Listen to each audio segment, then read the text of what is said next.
Welcome to the Power of the Truth podcast. I'm your host, Fran Willoughby, and today I am thrilled to share my conversation with Willie Nicol, a fantastic, fascinating guest who spent 31 years as a police detective, including undercover work, before transitioning into an unexpected second career as a coach. Willie brings a unique perspective on truth and integrity, having spent decades detecting lies and navigating complex ethical issues in law enforcement. In this episode, Willie shares his remarkable journey from skeptic to believer, how he went from dismissing coaching as nonsense, woo-woo nonsense actually, to discovering that his detective skills were perfectly suited to helping clients uncover their own truths. We talk about the powerful connection between truth and trust, the role intention has in shaping our reality, and why telling the truth to ourselves might be quite simply the most important thing we can do.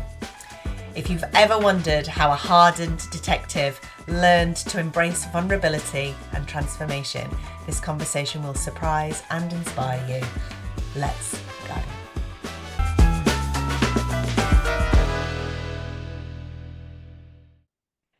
Okay, here we go. Welcome to the podcast, Willie Nicol.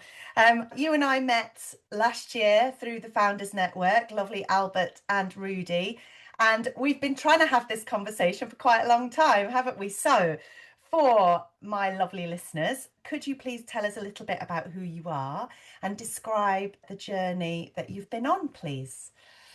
Thank you very much, Fran. It's a great pleasure for me to be here today. I'm Willie Nicol. I'm a former police officer, 31 years in the job, retired and went into corporate security.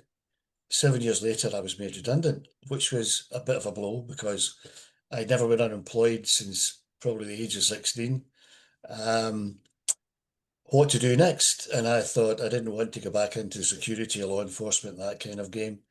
And my lovely wife, who is extremely intuitive, suggested I look at coaching because I liked helping people, and she flattered me by saying, "You'd be good at it, Willie."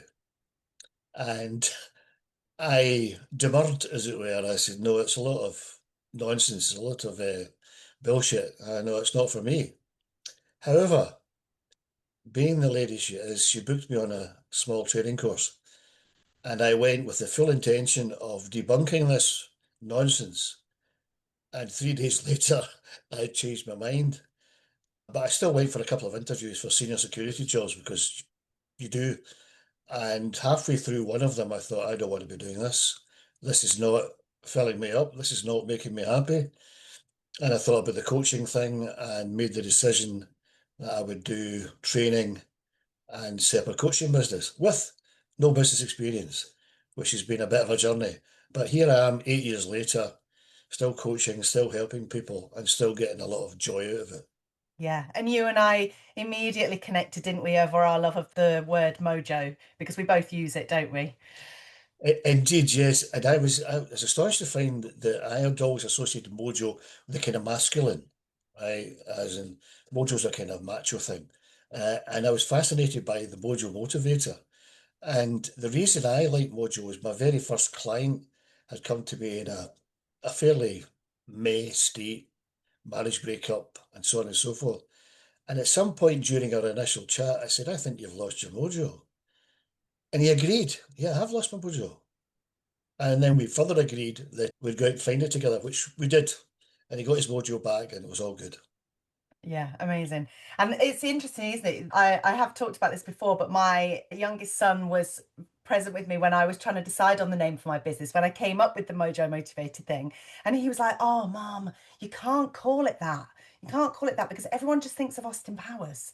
And I was like, "Listen, Austin Powers had bad teeth, bad hair. He was old fashioned, but he thought he was God's gift to women. He had unshakable confidence. He believed that when he had his mojo, he was rocking and rolling. And I thought, if I can give somebody that kind of outlook, that confidence, then I'm cool with that association. That's fine by me.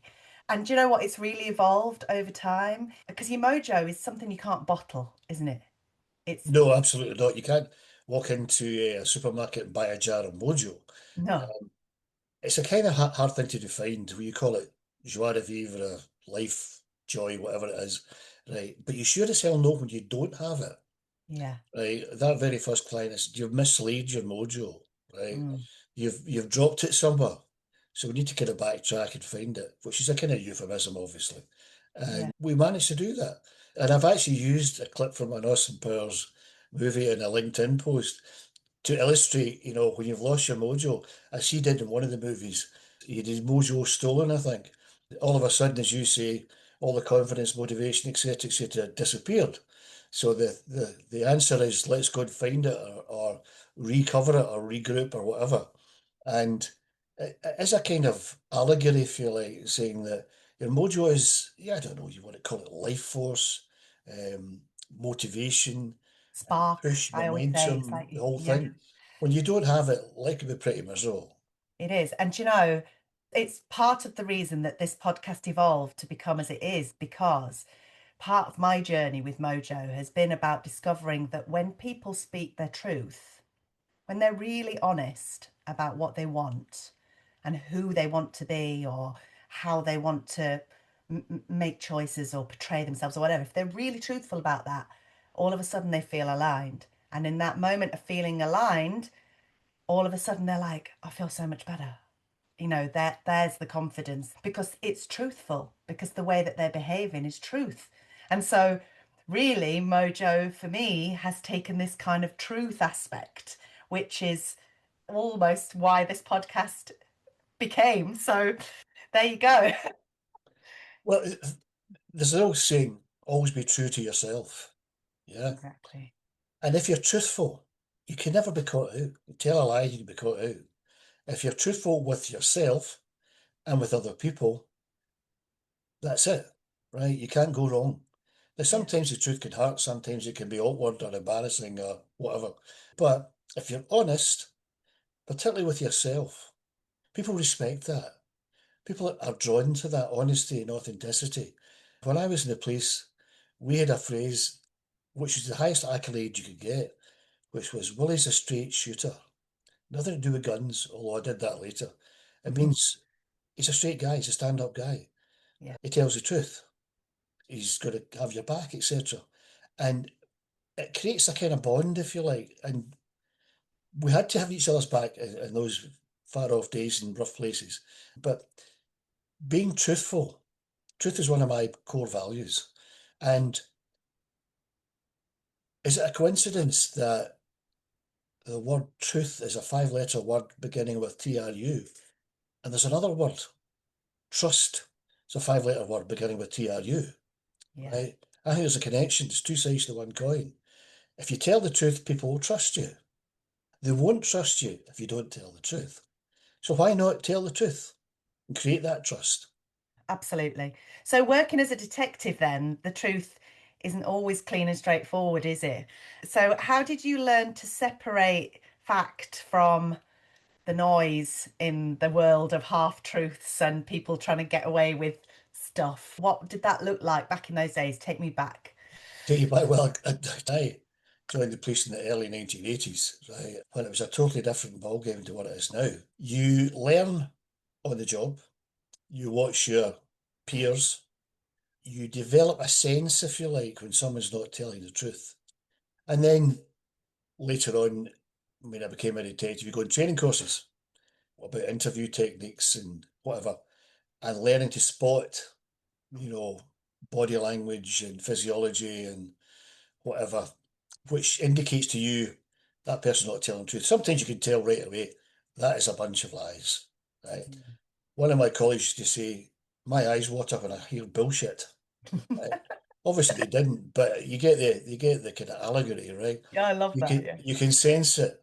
And then to my pleasant surprise, when I started coaching, I found that the skill sets I developed in policing and to a lesser extent corporate security were absolutely transferable into the coaching environment because I'm not interrogating anyone or interviewing anyone or getting them to admit to a murder or whatever, I hope. But the truth element comes in because if your client's not telling you the truth, it makes your job 100 times more difficult. And I always preface our conversation with, you tell me the truth, I'll tell you the truth. It might be rough, it might be tough, but this is the way to get forward. So it was a a process on the job and with training. And people probably still lie to me and I don't pick up on it because I'm only human, right? I'm not super detective. But generally speaking, 9 times out of 10 or more than that, I can tell when someone's being, what's the phrase, economical with the truth. Yeah. Not exactly lying, but not telling the full story. So there's all these kind of gradations of truth. There's an outright lie, and then at the other end of the spectrum, there's not telling the full story, then everything in between. But my philosophy is just tell the barefaced truth right from the start, and you can't go wrong. So, just going back to your time as a detective, then, after you'd done your detective training and you would go into these rooms with people, obviously, some of them which you'd probably arrested, I guess. If you arrest someone, do you then follow that um, trail through with them? You're the person that does the interviewing and all the rest of it. How does it work from that moment of arrest? Well, sometimes I do the arresting, then I do the interviewing. Sometimes they're arrested by other people, excuse me, and then I have to interview them. Generally speaking, it's they've been arrested by uniformed officers with no disrespect, and they need a CID officer, a detective, to do the interview. And that's okay. That's what I'm trained for. Just tangentially, I worked in a department where I had to lie, right? I worked undercover, right? So I might have a different name, I might have a different whatever it is. I had a cover story, a backstory, and I would get into situations and lie through my teeth because that was part of the job description. And I had to interact with people who were also doing that. And it became quite interesting because, as I said, I like to tell the truth. I don't like to be lied to, but for the purposes of the exercise, that was what I had to do. So in the morning, I might be wearing a suit and tie and interview people, and in the afternoon, I might be wearing something scruffy, sitting in a smoky pub, telling a lot of lies or listening to a lot of lies. So that does give you a great insight into the truth and the, if you like, sometimes the elasticity of what's true and what's not true. But I've since learned also after listening to my wife that things I held to be true previously, I now question a bit. Right? I've gone down the more woo-woo route, if you like, where I was certain that could never happen. And then it did. And I thought, how did that happen? And in coaching, that's happened quite frequently where things occur that you can't really explain. And I've now got to the point you just have to accept it. So truth can't be just 100% black and white. That's what I'm saying. But as far as is possible, always be truthful, I if that agree makes with sense. you. And I think what's interesting about that statement is that what you're saying is, in terms of facts, yes, you can be black and white, it's yes or no. But in terms of what you believe, your beliefs can change. And that's what's fascinating. And that's okay. You're allowed to change your mind. And your truth, your personal truth about what you believe about things can change. And that's fine. And it doesn't mean that you were lying before. It just meant that that's what you believed at the time. It's just it, and that's the elasticity of it as well, isn't it? Is that it your truth, your personal truth, what makes you whole and what allows you to speak your truth, your mojo or whatever that is can change. And it doesn't mean that it's still not true to you. Yeah. Yeah, very much so. Yeah, well, there's the old saying that there are only two things certain in life, death and taxes. Yeah. I say that's all very well and good, but there are more certainties in life, one of which is change, another one of which is uncertainty, because that's just the way life is. And change is inevitable. You can change your mind, change your beliefs. I go back to the values thing. If you've got a solid set of values, you tend not to change these, right? Yeah. You might expand on them, but you don't change them.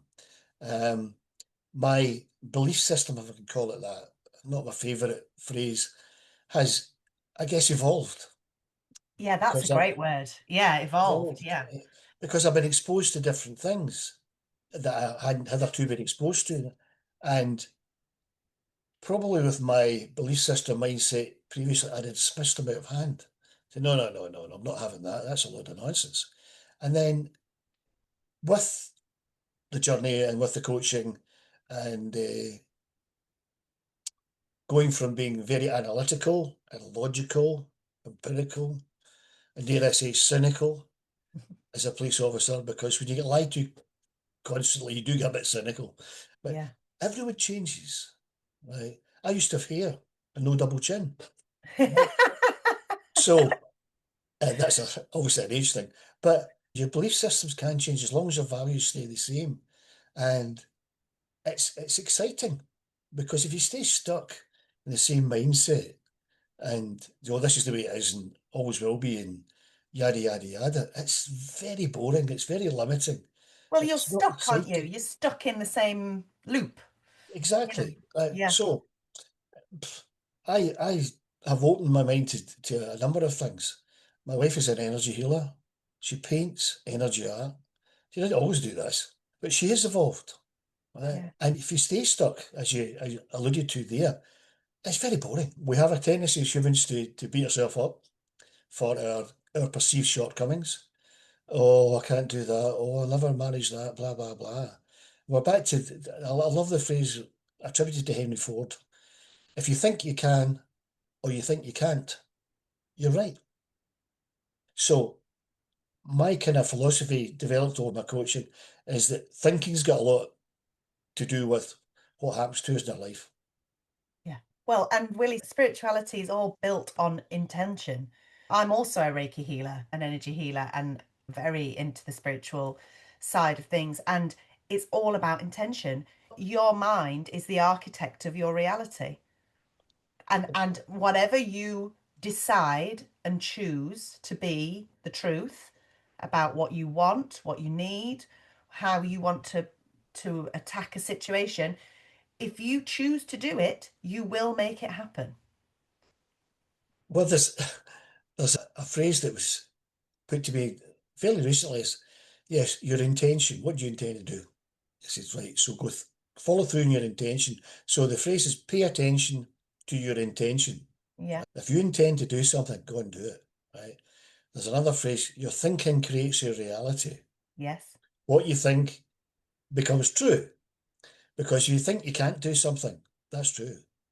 If you think you can do something, yeah, there's got to be more steps beyond that, but you can make it true. Yeah. Right? Just Okay. taken this down off my little shelf, and it's something someone gave to me, and it says, I can and I will watch me. And Yeah. that is literally my mantra. I can and I will watch me. And my mom always said to me when I made my mind up about something, I did it. And I am that person. If I decide I'm going to do something, I will do it. And It, it is just how I am. And I don't know what's built into me that makes me that way. But part of it, I do think, is the belief. And don't get me wrong, obviously there are people living in situations that they can't control. And I know very fortunate and I have a nice life. So if I want to make something happen, most of the time I can find a way to make it happen. There's always a way, isn't there? yes, and I'm going to use the word choice here because we always have a choice, right? You can choose to do anything you want within Yeah. reason. And even if you choose not to do something, that's still a choice. I agree. I love that. Yeah. You always, always, always have a choice. Yes. I choose to tell the truth. Me too. If you don't tell the truth, you've still made a choice not to tell the truth. I choose to improve myself, develop, get better, find my mojo, whatever it happens to be. Evolve. Okay, so just going back, you mentioned very juicily, you mentioned your undercover work. When you were working in that way, were there times when you felt the weight of knowing a truth about something, but you weren't allowed to like act on it straight away? Were there times when things happened and you had to, I'm not talking about lying, but like withhold information to in order to extract other information? Oh, very much so. The training and the experience, you learned what to divulge and what not to divulge, when to give out information and withhold it. And that was generally because of an operational requirement. I remember in one particular protest movement where I was involved in people who were in the movement telling me what they were doing, right? I wouldn't be more specific than that. And I would go back and confirm with my superiors, and they say, operationally, we need to tell the operational guys about this. But if we do, that could blow the source of the information out of the water. Yeah. So what do we do? Do we not tell them at all? Do we tell them a wee bit or whatever? And I was authorised by my superiors to be economical with the truth with other senior police officers because I was told to do that. And it gave me a little thrill, I've got to say, um, because I was able to lie to a very senior officer. Oh, sorry, not lie, just not tell him the whole story. Yeah. You Um, are acting within the parameters of the operation and the Parameters of the orders you've been operation, given, yes. But there are times in life where you can keep things back, but only for a valid reason, only for a good reason. I'm not going to tell that person this because it'll hurt them, or it'll be counterproductive, and you make that value judgment, right, as a professional, both as a police officer and as a coach, and you do it for a beneficial purpose, not a bad purpose, but because you judge or assess that that's the right thing to do. So, as I said, elastic, it's not grey, it requires judgment, it requires assessment of what you tell and what you don't tell. But the bottom line is if the truth has to be told, you decide you're going to tell the whole truth, the whole truth, nothing but the truth, with your hand in a Bible standing in a court. yeah. On that occasion, yes, that was it. You had to tell the whole truth, right? Because that's the rules, as it were. But there are times in my career, at times in life, where you make a judgment call as to whether you tell the whole story or not, as long as you don't bend the story, right? Yeah. So in the example that you gave, did that order that was given by that senior officer then result in a better outcome? It's always the best outcome, right? The best outcome, you pass all these plates, right? You spent a lot of time and effort infiltrating this group, and they're providing information which is beneficial, which is helpful, right? It might be preventing a drugs deal, might be preventing a murder, it might be whatever. And you balance that up by how much do we use that information, because we have a duty of care to that person. We have put them there, and it's our job to make sure they're safe, right? But the same token, if you don't use any of that information, what's the point? So Yeah. it's that balancing act where you knew a thing was going to happen, and do you prevent it? Do you wait to see what happens and then do something afterwards?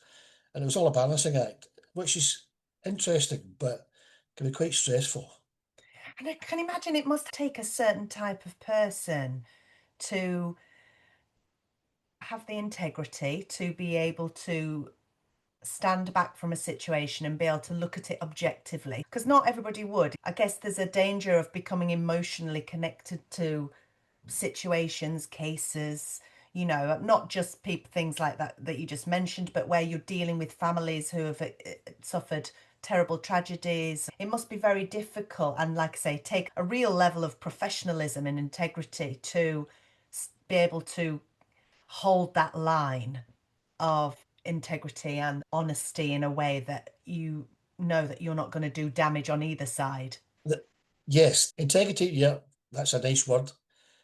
But in the policing environment, right, things become a wee bit elastic, as I said, I'm flexible, right? I've had to go to houses and knock on a door and tell parents that their son's not coming home because he's been involved in a car smash.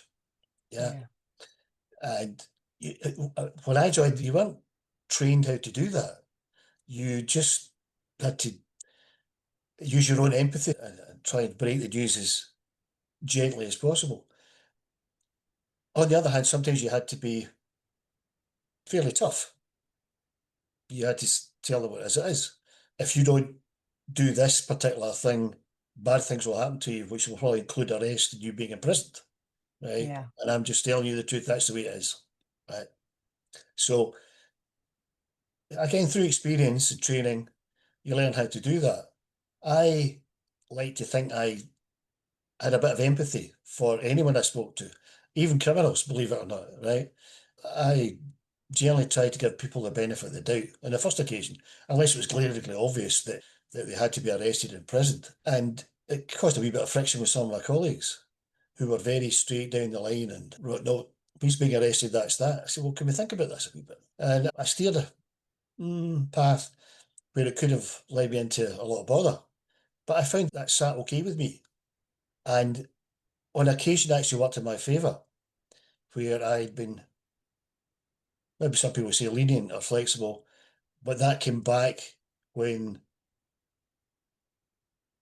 that person would come and tell me something, which prevented another thing happening. So it's a kind of what you put out, you get back kind of thing. Hard to explain.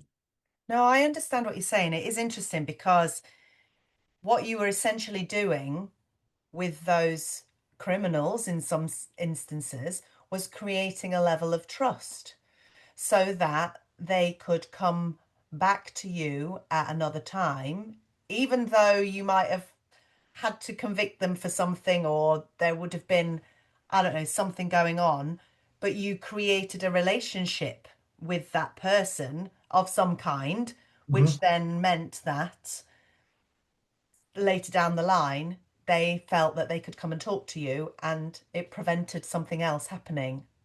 Is that right?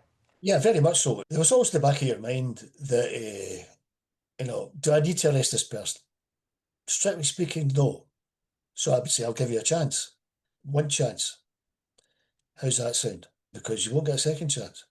And sometimes when that first chance was offered to them, I would get payback for it. So I could go into a situation where someone was, well, I'll tell you a story. Someone had been arrested in the city centre of Glasgow, a fairly high level criminal, right?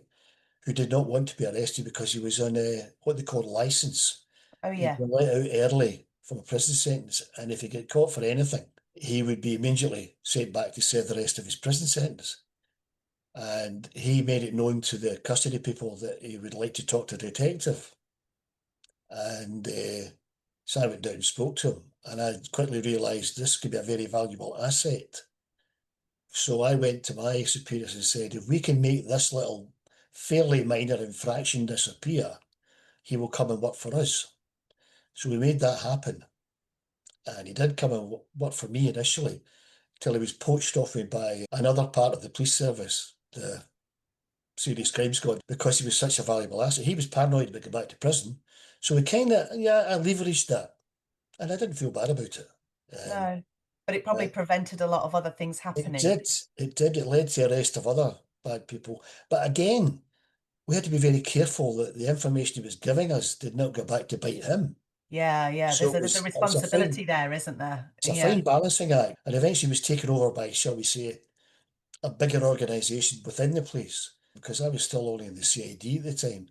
But my card was marked, as it were, saying, he's a bit of a ticket, as they say in the police. He can spot an opportunity for a greater good by probably bending the rules a wee bit. Not bending the rules, trying to accommodate the rules. I understand what you mean. And I think it is interesting. And like I said to you, I do think it takes a certain type of person to be able to do that. And there's a long tradition, isn't there, of detectives making deals, compromises, decisions to look at the bigger picture. Did it take any toll on you personally, that, or did you genuinely enjoy it? I genuinely enjoyed it. For one thing, it reflected well on me with my superiors. I got a wee bit of a buzz out of it. It got me into another role in the police where you get invited in, you get headhunted in. Right. He's quite good at doing this. Maybe we could use him in this particular role. And I won't mention the department, but I did close protection work. They were stupid enough to allow me to carry a gun. I did jobs with the late Queen, the King, of Prince Charles he was then, Tony Blair. Now I'm going back a few years, obviously, right? And Yeah. that was another exciting thing because you get asked, you did get press kind, will you do this? Yes, I will. We'll train you up to do it. I thought, great. Like, I never thought when I joined the police they would entrust me with a firearm. So how many years were you in the police altogether? 31 years, did you say? Just over 31. Generally, 30 is the cut-off point. I was working in particular role, a fairly specialist role in major inquiries. And they hadn't found anybody to replace me. There was only a small number of officers who could perform this role. And I was quite happy doing it. Kept me out of uniform, allowed me to work mostly weekdays, Monday to Friday, unless there was like a murder inquiry or something. And eventually I thought, look, guys, I think it's time for me to leave. So 31 years and a wee bit, and I happened to just fall into this security job through Mm. a contact of a contact, right? Because I had a lot of contacts. And I thought it'd be great, and it wasn't. But, Oh, what happened? well, I worked for a multinational cash management company, and I thought, oh, this sounds good. The introduction's been made, one friend talked to another friend, etc. And I didn't have an interview. The head of the security department, who was a former senior officer in the Metropolitan Police, recently appointed, had decided that he needed more detectives in the security department. And he came up to Glasgow, and we met at a hotel at Glasgow Airport for a chat. And the chat extended for an hour and a half. And eventually I thought, okay, maybe this could be okay. And he phoned me 10 days later and said, do you want that job? I went, okay then. So I get sent a contract, that was fine. I signed the contract and very stupidly left the police, literally retired on the Friday and started a new job on the Monday, which you say lunacy. I now do a bit of career coaching for retiring police officers. And one of the things I say is take a break, take Yeah, 2 months out, whatever.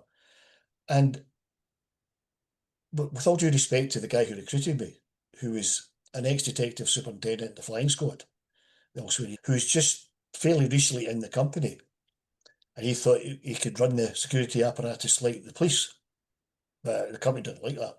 So I found, to my displeasure, that the company ethos or culture was fairly unpleasant. It was all about really. profit and money, money, money, and cutting corners and all sorts of stuff, and I didn't like it because my values were being challenged for honesty and truth and integrity and all this sort of stuff. It was make a fast buck, and who cares? So anyway, 6 years later, it came to a kind of head, and a bit after that, they said, "You've done a great job, Willie. We don't think we need your role anymore." My role? Oh, you're a great guy. We love you, but your role's not required because you've sorted all the problems out. And then they made me redundant. And that was Right. a big blow, as it were, because as I say, I've worked since I was a schoolboy. And then, as I said to you earlier, my wife said, look at coaching. And it was the best thing that ever happened to me. Should have happened to me years previously It because, didn't feel like it at the time, though, I bet, oh, did it? no, absolutely not. No, absolutely not. Right. And I'll tell you a little story. Um, when I went in that initial life coaching training course, my wife had already trained with this trainer. And so I'm sat with my cynicism and my, I'll show them. Your Right. defences were up. Well, my defensive are very defensive, right? And the trainer says, right, we're going to talk about mindset in your mind and your way of thinking. Now, normally when everything's cool in life, your mind is calm, your thinking's calm. In fact, it's like the surface of the duck pond at my farm. We had a farm, this guy in a duck pond, right? He says, so your mind is flat and calm like the surface of the duck pond, and everything's fine. But life sometimes throws a rock into your duck pond, and it causes the surface of the duck pond to be choppy. And you're not calm, you're not serene, you're not okay. But if you leave things alone, the water will go flat and calm again. Everything's cool. But you didn't do that, Willie, did you? Oh, what? What? What? I know that you were angry. Yeah, I was angry. I was angry. I was bitter. I was disappointed. I was worried. He said, yeah. So these emotions are like rocks you're throwing into your own duck pond. And all of a sudden, I had this blinding flash. The guy's right. Fuck. I've been creating my own misery by allowing the initial rock of redundancy to be exacerbated by all these other rocks of my own making that I'm throwing into the duck pond of my mind.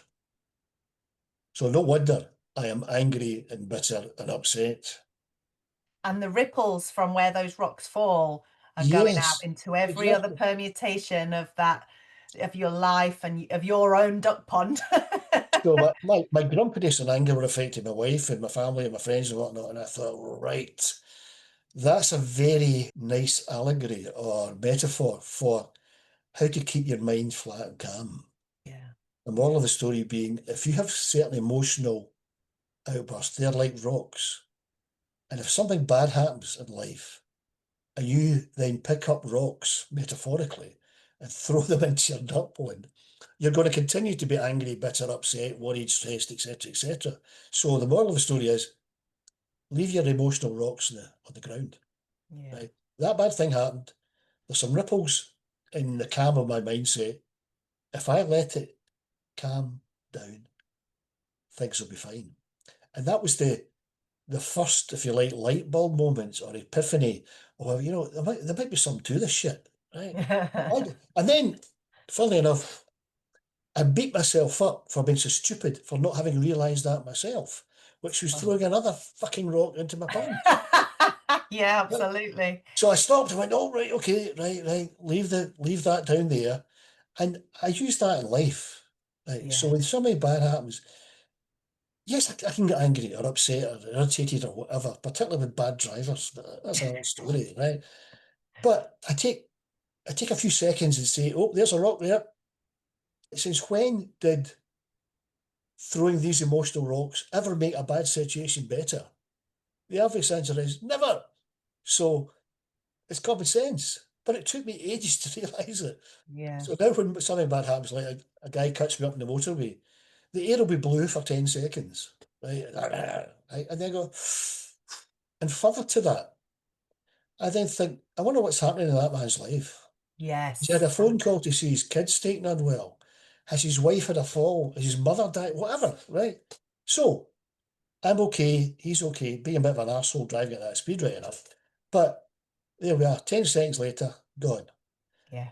And it's something I urge you to adopt. It doesn't happen overnight. You can't click your fingers and suddenly make it happen, but you can learn that, right?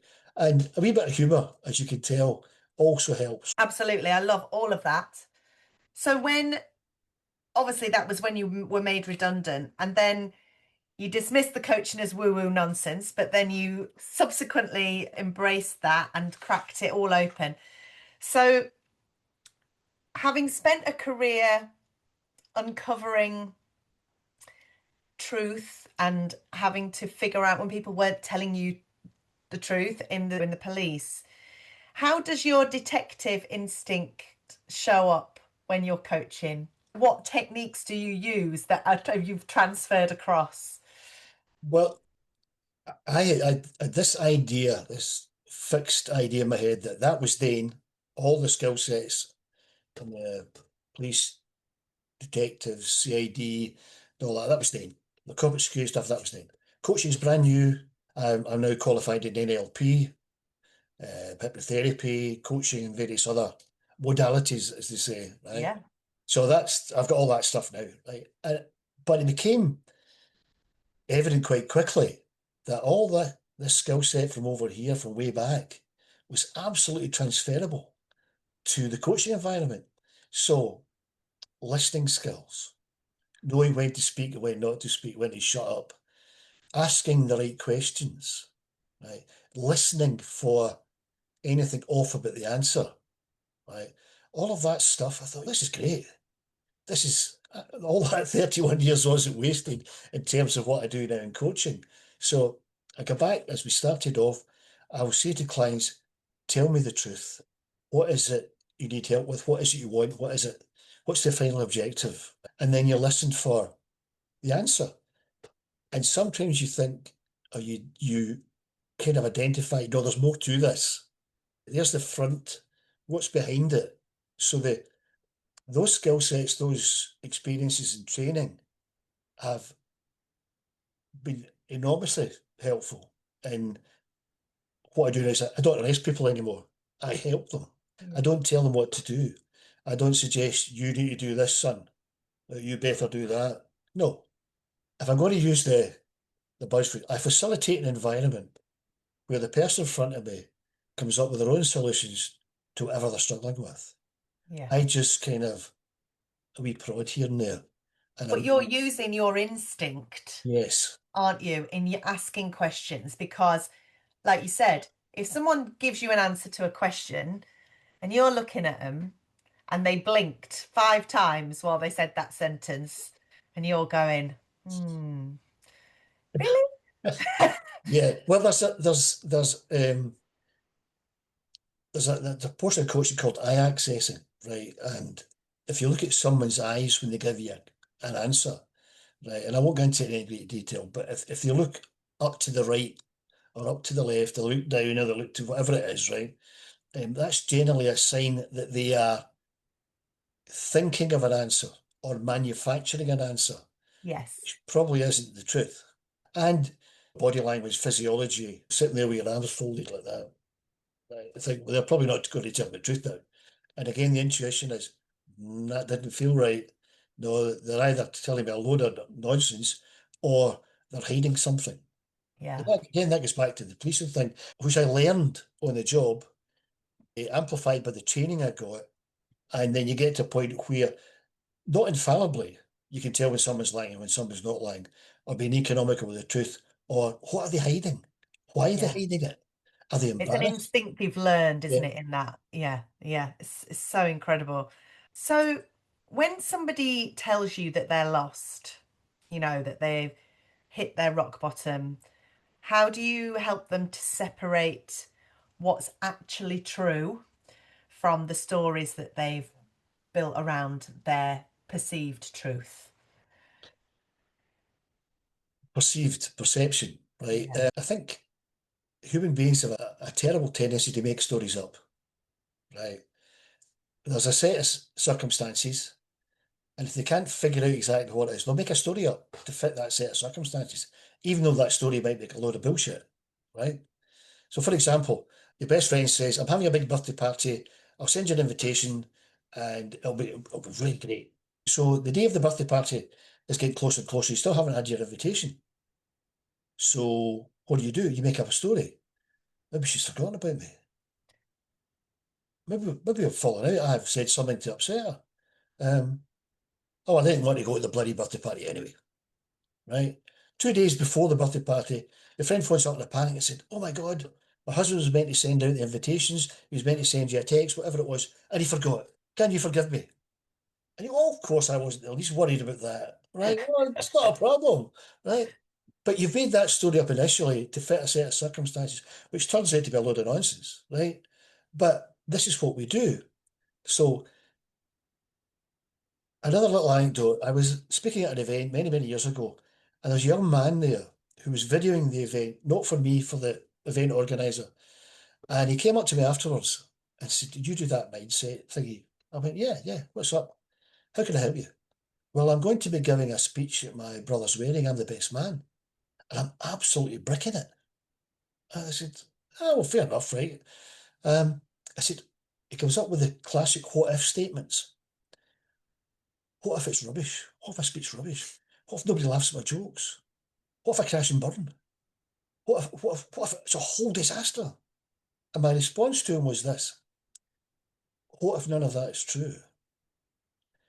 What if these are just stories you made up in your head? What if it's a brilliant speech? What if everybody laughs uproariously? What if they all buy you drinks afterwards and you fall over drunk? What about that? Well, I never thought of that. I say, "You were too busy focusing on the negative." He went, "Oh, thank you very much," and away he went. So I didn't know whether it was a great speech or not, but I changed that man's outlook, perception, whatever, by saying the stories you made up, they could be self-fulfilling, right? If you think you can, blah, blah, blah, right? But then, no, this is going to be fine. But we've gone back to intention. He'd Exactly. set an intention in that moment that it was going to be bad. He decided already, instead of going, "Oh, I'm going to give a speech at this wedding and it's going to bring the house down. I'm so excited. I can't wait to do it." Well, this is it. I think we have a tendency to be towards negativity, Yeah. right? And I've read quite a lot about this. Uh, Your brain is Negativity, absolutely swayed towards it, isn't it? yes, the You're brain's more drawn to the negative. swayed towards negativity because it keeps you safe, right? Yeah. It's a safety mechanism. oh, I'm not going to try that. If I don't do that, I'm safe, right? Yeah. Or no, no, no, no, no, no. I'll just sit here in my wee comfort zone, thank you, my wee bubble, and everything will be fine. Which is fine. Again, we're back to a choice. You made a choice, right? A poor choice, but anyway, I'm not supposed to say that. But the choice thing is, what if I do this and it's absolutely fucking brilliant, right? What if it's mind blowing? Another thing, I love the what if questions. What if you could do anything you wanted and knowing you couldn't fail? What if you had that confidence, that motivation, that mojo to say, I can do this and I know it's going to succeed, Yeah. right? If you change the language to, what could I do if I knew the outcome would be brilliant? Well, anything you want, really. But if you say, what if it's rubbish? What if I can't do it? What if I fail? Right? You're snookered right from the word go. You just flip the mindset and say, could I accomplish this? Yes, I could. What's stopping me? Fear, anxiety, stress, whatever. What if I could overcome all these obstacles and make it happen? Well, that'd be great. So why not? My favorite question in that sphere is, what's one small thing, one small action that you could take towards achieving that goal that will get you one step closer? Because by encouraging them to take that one step, whether it's literally just writing it down or whatever, it then initiates the next thing and the next thing, because they go, oh, well, if I do that, then I can do this. And if I do this, then I can do that. And then all of a sudden they're like, actually, I think I could do this. You're like, yeah, Exactly. So the, yeah, the initial intention, right? You take one small step for mankind, blah blah blah, and all that kind of moon landing stuff. You take one step because you've intended, I will do this. If I do nothing else, I'll do this. That then creates motivation, it creates momentum, it creates motion, right? yes, all And the it, M's. all the aims, right? All the aims, and you become emotionally invested in it Yes. because emotion is just energy in motion, right? Oh, I love that. You're great with words, Willie. I love it. Energy in motion. And once you've set the train running, once you've set the motion going, it's the domino effect. But at the end of that day, you say, I did that. I took that step. And tomorrow, the next step is whatever it is. And it becomes cumulative, Yeah. right? So once you've set that intention, you've said, I'm going to do that. And just do it. And the And you rewards, use the emotion, yeah, the which is energy in energy motion. in Yeah. motion. I that is genius. I will use that now. I'm going to take that. I will But quote you every time I say it. I, I have to be honest and say I didn't make that up. I heard that from someone. And like you're saying, I think that is brilliant. Energy in motion, emotion. You think how powerful emotions are, both negatively and positively. When you're feeling up there, when you're feeling absolutely unstoppable, right? There's no greater feeling. Conversely, when you're down in the dumps, you think, oh, there's no way out for this, right? There always is, by the way. But the contrast is not immeasurable, but it's huge. You're up there, yeah, yeah, yeah, and then you're, oh God. But But you the can do energy's still moving in the same way. energy And still and moving. and if even if it's a negative emotion, the challenge is not to let the motion of that energy, the negative energy, overtake everything else. And that's the challenge, isn't it, for some people? They're But so emotional and so driven by emotion that they forget to connect back into their energy in a way that will allow them to grow in a positive manner. yeah, And that is just a huge challenge for some people because they are so emotion driven. yeah. So some people are very, they're very emotional, aren't they? Like cry at the drop of a hat, or never shows any emotion, right? Yeah, yeah. And so it's a man. Both as bad as each other. Yes, exactly, right. And I have uh, learned I'm not ashamed to show emotion, or be emotional, or be vulnerable, or be out there. So, if you could tell your younger detective self one truth that would have changed everything, bearing in mind the journey that you've been on, what would it be? Oh gosh, be more open-minded, I think would be one of the things I would say, be more open-minded. Don't be so black and white or analytical or cynical or whatever. Although looking back, I did have a reasonably open mind, but I was very focused and fixed and whatnot. Be true to yourself. Be honest with yourself. Self-awareness is a crucial skill to develop, right? Be aware of yourself. Be aware of who you are, what you're good at, what you're not good at, what you can do to improve. Just be open and honest with yourself, because and I'm going to use a wee acronym I made up, because that is bringing you joy, JOI. Just own yourself, right? Wow. Own yourself. You are you. You are unique. You are special. There's no one else like you. Be honest with yourself, open to acknowledging your feelings, do something about them, be aware of your strengths without being a Johnny Big Cigar and boasting about it. Just be honest with yourself, just own yourself, because there's only one you, and you can make things happen. You can help other people, you can bring joy to other people, or you can sit in your wee bubble and do nothing, right? A bit miserable.